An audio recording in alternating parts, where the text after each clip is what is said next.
like in comparison to having to go to the library and to getting your education from a school, which you're getting, if you're taking science, you're getting it from this professor, and this professor is going to recommend these books, and there may be a completely opposing point of view that you're never going to be exposed to. Yeah. Whereas if you Google something, and then Google that phrase and then debunked, man, I can't tell you how many fucking times I've had someone send me something, and then I'll say, Google what you just sent me, and then debunked.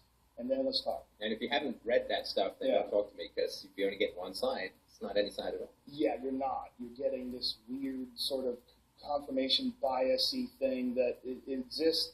I've heard that argument as to why the internet is bad, that one of the bad things about the internet is you seek out like-minded people and you sort of confirm each other's biases and get together and, pat each other on the back.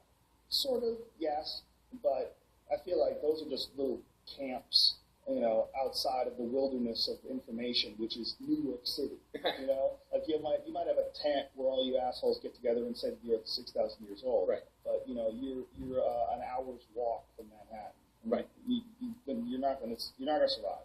Well, I don't remember all those people talking about a unity of narrative and seeking out like-minded people really complaining about, say, the church that I grew up in, or the public school that I grew up in, where I was taught that, governments were necessary, beneficial, wonderful, and, we fought the Second World War to defend against National Socialism, and we won. And, we already had that narrative. Now people are fragmented into their own narratives, but that's still way better than one monolithic nonsense pile that we're all supposed to imbibe. Right? Yes, yeah, and it's also like, as a human being, what we have been given is this insane amount of potential in the mind and in the body's ability to manipulate matter and nature, but yet we don't have a real direction book. And we're sort of figuring out the abilities of this mind and the possibilities of society and our interactions with each other and the accumulation of information that we can all rely on each different aspect of our culture to contribute, whether it's history or science or mathematics, and all this stuff comes together, and the potential of it is almost unfathomable.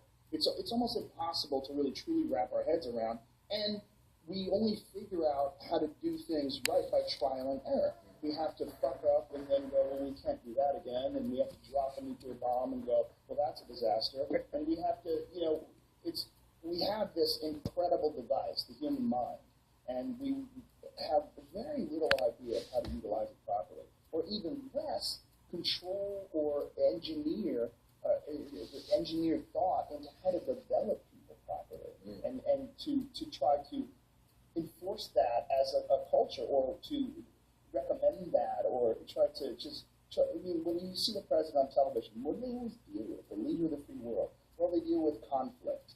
They're constantly dealing with conflict and loss and finances, and they're dealing with all these things that are important to people that are developing. How much thought is actually given to developing people? How much thought, when was the last time you heard the President of the United States talk about what we really need to do is focus on the lowest rung of our ladder, the weakest link in our chain of human beings, and strengthen that? Wouldn't we be a better country if we had less losers?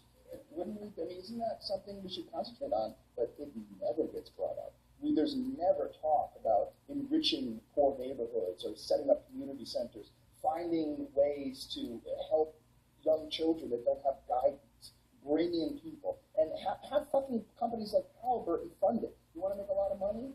Rebuild Detroit. Fuck Iraq, rebuild Detroit. Fuck going to countries and blowing them up and rebuilding them. Right. Concentrate on what's already fucked up right here. Right. And it's never done. And we look at it in terms of, it's almost like going from presidential run to presidential run. It's like these 4-year terms that they do.